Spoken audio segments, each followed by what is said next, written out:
दावा बंद करा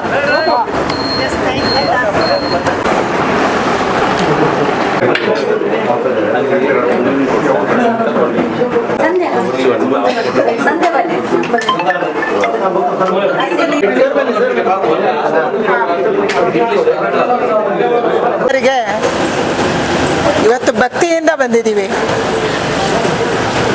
ಬಹಳ ಸಮಯದಿಂದ ಅನ್ನಿಸ್ತಾ ಇತ್ತು ಕೊರಗ ಜನನ ನೋಡಬೇಕು, ಬರಬೇಕು, ಆಶೀರ್ವಾದವನ್ನು ಪಡಿಬೇಕು ಅಂಥೇಳಿ. ಇವತ್ತು ಬರುವಂಥ ಒಂದು ಅವಕಾಶ ಕೊರಗಜ್ಜ ನಮಗೆ ದೊರಕಿಸಿಕೊಟ್ಟಿದ್ದಾರೆ. ಅವರಿಗೆ ಪ್ರಣಾಮಗಳನ್ನು ನಾನು ಸಲ್ಲಿಸ್ತಾ ಇದ್ದೀನಿ. ನಮ್ಮ ರಾಜ್ಯದ, ನಮ್ಮ ದೇಶದ ಎಲ್ಲ ಜನಕ್ಕೂ ಕೂಡ ಆಶೀರ್ವಾದ ಮಾಡಲಿ. ನರೇಂದ್ರ ಮೋದಿಯವರು ಈ ದೇಶವನ್ನು ಕಟ್ಟೋದಕ್ಕೆ, ದೇಶವನ್ನು ರಕ್ಷಣೆ ಮಾಡೋದಕ್ಕೆ ಅವರಿಗೂ ಶಕ್ತಿ ಕೊಡಲಿ ಅನ್ನುವಂಥ ಪ್ರಾರ್ಥನೆಯನ್ನು ನಾನು ಮಾಡಿದ್ದೀನಿ. ಇವತ್ತು ಬಹಳ ಖುಷಿಯಾಗಿದೆ. ಬಿಹಾರ ಚುನಾವಣೆಯನ್ನು ನಾವು ಗೆದ್ದಿದ್ದೀವಿ. ನಾವು ಅಂದ್ಕೊಂಡಕ್ಕಿಂತ ಹೆಚ್ಚು ಆಶೀರ್ವಾದವನ್ನು ಬಿಹಾರದ ಜನತೆ ಮಾಡಿದ್ದಾರೆ.